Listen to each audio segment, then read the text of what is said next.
ఇన్ని ఫొటోస్ తీసుంటారు ఎన్నో, మీకు బాగా గుర్తుండిపోయిన ఫోటో వీడియో ఏది? ఎస్, చాలా మంచి క్వశ్చన్ వేసి నాకు కూడా ఉంది చెప్పాలని. యాక్చువల్లీ ఈ వెడ్డింగ్ ఫోటోగ్రఫీలో బ్రైడ్ నుంచి కెమెరామెన్, గ్రూమ్ నుంచి కెమెరామెన్స్ ఉంటారు. నేను గ్రూమ్ నుంచి కెమెరామెన్గా పోయినా. అమ్మాయి షీఈ్ IT public school student. So very hyper active. నేను ఆ అమ్మాయిని ఫస్ట్ నుంచి స్టడీ చూస్తున్నా అసలు ఏ షూటర్స్ కూడా అంటే అక్కడ ఉన్న అట్మాస్ఫియర్ మొత్తం తన హోల్డ్లో పెట్టేసుకుంది. అంత కమాండింగ్లో ఉంది అమ్మాయి, వెరీ ఎనర్జెటిక్. పెళ్లి పందిట్లా 34 hours నాన్ స్టాప్ షూట్ అది. సో ఆ 34 hours తర్వాత కూడా ఆ అమ్మాయి ఫోటోగ్రఫీ చేస్తే కూడా ఆ ఇమేజెస్ చూస్తే ఫ్రెష్గా ఇప్పుడే దిగినట్టుంది, అంత హైపర్ యాక్టివ్. అలాంటి అమ్మాయి ఈవెంట్ జరుగుతుంది.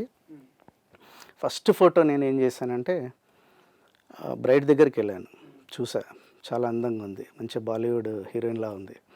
ఫస్ట్ క్యామ్ ఇలా తీసుకొని ఫస్ట్ టేక్ చేసేటప్పుడు అమ్మాయి గూంగట్ ఉందన్నమాట. ప్లీజ్ ఒక్కసారి మీ గూంగట్ ఇలా పెట్టండి, ఒక స్నాప్ తీసా.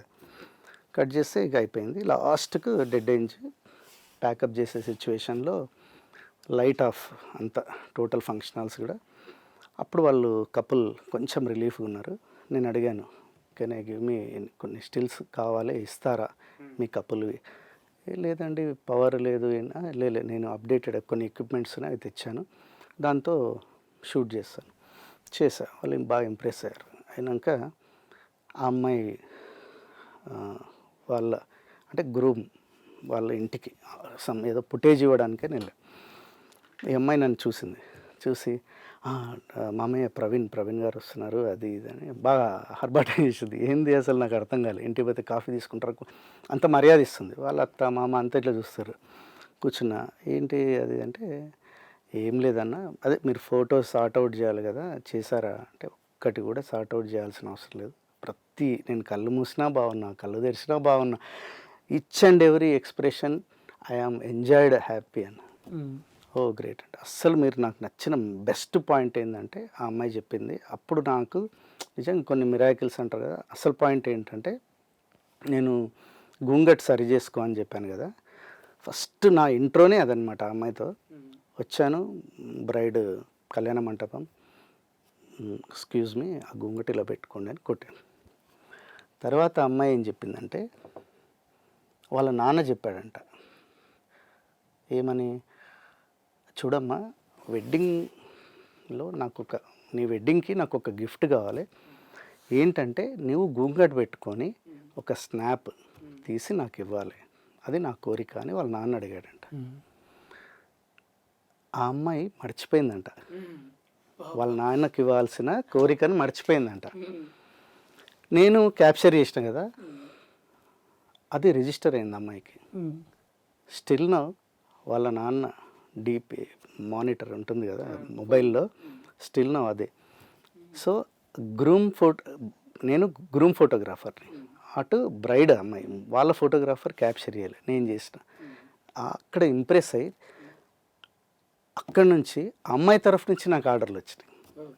సో ఒక చిన్న ఇమేజ్ అంటే నాకు అనిపించింది, అంటే ఒక ఇమేజ్ కూడా మార్చేస్తుంది కెమెరామెన్ ఇమేజ్, ఫోటోగ్రాఫర్, ఒక క్లయింట్ లైఫ్ టైం ఇంకా మార్చేస్తుంది. ఇప్పటికి స్టిల్ నేను ఈరోజు మీకే కాదు చాలామందికి చెప్పుకునేది, ఎందుకంటే ఒక కోరిక ఉంటుంది.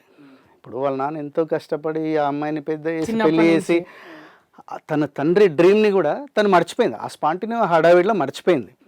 కానీ అది క్యాప్చర్ చేయాల్సిన రెస్పాన్సిబిలిటీ నాకు వాళ్ళ నాన్న కోరిక నాకు తెలియదు, బట్ నాకు అనిపించింది ఈ అమ్మాయి ఇలా ఉంటే బాగుంటుంది పెళ్లి కూతురులాగా, ఇది ఒక మంచి పాయింట్. అంటే చూస్తే బాగుంది, హాలీవుడ్ చెప్పాను బాలీవుడ్ హీరోయిన్లా ఉంది, గుంగట్లో ఇంకా అందంగా ఉంటుంది, బ్రైడ్ అంటే ఇలా ఉండాలనిపించి కొట్టేసిన అడిగి, అది రిజిస్టర్ అయిపోయింది. అంటే ఇట్లా సమ్ టైమ్స్ అట్లా జరుగుతాయి, వాళ్ళు కనెక్ట్ అయిపోతారు, వాళ్ళ నుంచి మనకి ఇంకా మార్కెట్ ఉంటుంది. సో అది హార్ట్ఫుల్గా చేస్తేనే ఏదైనా ఇష్టంతో చేయాలి, మనది అనుకుని అది అంతే. ఇంకా డబ్బులు ఇచ్చేటోడు ఇస్తాడు, అదంతా డబ్బులు అనేది మనకు సంబంధం. ఇచ్చేవాడు క్లయింట్ ఉంటాడు, వాడు హార్ట్ఫుల్గా వర్క్ చేస్తే ఆటోమేటిక్గా వాడు పే చేస్తాడు. మరి వీడియో మీకు బెస్ట్ గుర్తుండిపోయే వీడియో ఏంటి మీరు ఇప్పటివరకు క్యాప్చర్ చేసి తీసిన వీడియోలో? బెస్ట్ వీడియో అంటే ఫస్ట్ నాకు నాటకాలు, ఎందుకంటే మనం బాగా సినిమాలు అప్డేటెడ్గా ఉండే పీరియడ్. ఈ సిచ్యువేషన్లో ఫస్ట్ టైం ఇప్పుడు మీకు D² ధనరాజ్ గారు చెప్పే కదా, అప్పులో వారి నాటకమా? కాదు, బంగారు బిడ్డ. బంగారు బిడ్డ ఫస్ట్ నాటకం. ఫస్ట్ ధనరాజ్ గారు రవీంద్ర భారతికి వచ్చాను. నేనేం చేయాలి అక్కడికి వచ్చి, నాకు అర్థం కాలేదు. ఏం లేదంటే ఒక నాటకం ఉంటుంది, షూట్ చేయాలన్నాడు. నాటకం షూట్ చేయడం ఏంది, ఇప్పుడు సినిమాలు టెక్నికల్గా VFXలు AAలు ఈ టెక్నాలజీలో నాటకాలు షూట్ చేయడం ఏంది, నాకు అర్థం కాలేదు. ఏదోలే సరే అతను చెప్పిండు చేద్దాం, ఇంకా ఫ్రెండ్ కదా అన్నట్టు క్యాజువల్గా పోయి కెమెరా పెట్టాను. అక్కడికి ఆల్రెడీ మీడియా వాళ్ళు కూడా పెట్టేసుకున్నారు. ఇంకా నా అవసరం ఏంది అన్నట్టున్నా. బట్ ఇది మన పర్సనల్ అండి, ఫుటేజ్ అంతా మనకు సంబంధించింది, ఇది ఉండాలి, ఇట్స్ ఓకే. సో అది కెమెరా పెట్టి రికార్డ్ చేస్తున్నా. కొన్ని సన్నివేశాల్లో ఫస్ట్ టైం నా కళ్ళల్లో నుంచి నీళ్ళు వచ్చినాయి. అంటే నేను పొంగిపోతున్నా, అంటే నా హర్ట్ఫుల్గా ఇట్లా, అంటే నేను అసలు జీరో, ఫస్ట్ ఎంటర్ అయ్యా కెమెరా పెట్టినప్పుడు ఏందో ఈ నాటకం తీసి వెళ్ళిపోతే అయిపోతుంది అనుకున్నా. ఫస్ట్ టైము హార్ట్ఫుల్గా, అంటే ఆ నాటకం నన్ను ఎంత ఇంప్రెస్ చేసిందంటే అసలు మర్చిపోలేని రోజు అంటే అది. కానీ అనుకోకుండా నిన్న జస్ట్ 2 days కింద తెలిసింది ఏంటంటే ఆ నాటకాన్ని డైరెక్ట్ చేసిందేమో ధనరాజ్ గారు, దానికి స్క్రిప్ట్ రైటర్ పుష్ప 2 మొన్న సుకుమార్ గారు, ప్రభావ్ అని ఒక అతన్ని, ఒక రైటర్ని అప్రిషియేట్ చేసిండు చూడండి, మీరు విన్నారో లేదో. ఆ డైలాగ్ రైటర్ అని తెలిసింది. అంటే ప్రభావ్ గారు ట్రావెలింగ్ ఇప్పుడు కాదు, ఈ రోజున సుకుమార్ గారు అంత గొప్పగా మూవీ లాంచింగ్ ఇప్పుడు అనౌన్స్మెంట్ చేసిండు. ఆ వీడియో క్లిప్ చూసిన నేను, మూవీ సక్సెస్ మీట్లో. ఎస్, ప్రభావ్ గారి గురించి చాలా గొప్ప చెప్పిండు. సో ఈ బంగారు బిడ్డకు డైలాగ్ రైటర్ కూడా ఆయన, తెలుగు డబ్బు చేసిందే ప్రభావ్ గారు అని తెలిసింది. సో అలాంటి వాళ్ళతో మేము అప్పుడు వర్క్ చేశారు. అంటే ఆ వీడియో మీకు బెస్ట్ స్పెషలా? యా అలాంటి, ఇంకా అక్కడి నుంచి నేను నాటకం అంటే పరిగెత్తుకుంటూ వచ్చి చేస్తున్నా. అంటే దాంట్లో మీరు బాగా క్యాప్చర్ చేసిన, అంటే మీ టెక్నిక్, మీ బెస్ట్ మూమెంట్, బెస్ట్ బాగా టెక్నిక్ యూజ్ చేసిన మూమెంట్, అంటే మంచి వీడియో అది ఆ నాటకంలో? ఆ నాటకంలో అంటున్నారా, లేకపోతే ఆ నాటకంలో మీరు ఆ నాటకంలో క్యారెక్టర్ నన్ను టచ్ చేసిన క్యారెక్టర్ అంటారా?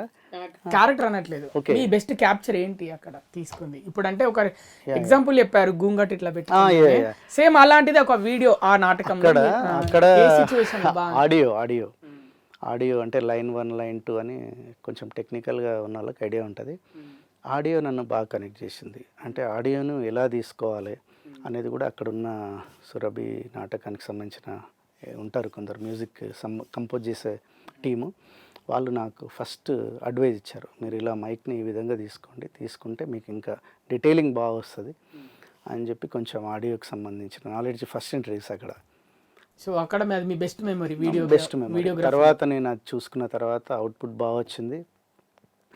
జస్ట్ లైక్ అది సినిమా మేక్ చేస్తామని అన్నారు, మరి ఇప్పటివరకు కాలేదు, కానీ వస్తే మాత్రం చాలా బ్రహ్మాండంగా ఉంటుంది సినిమా.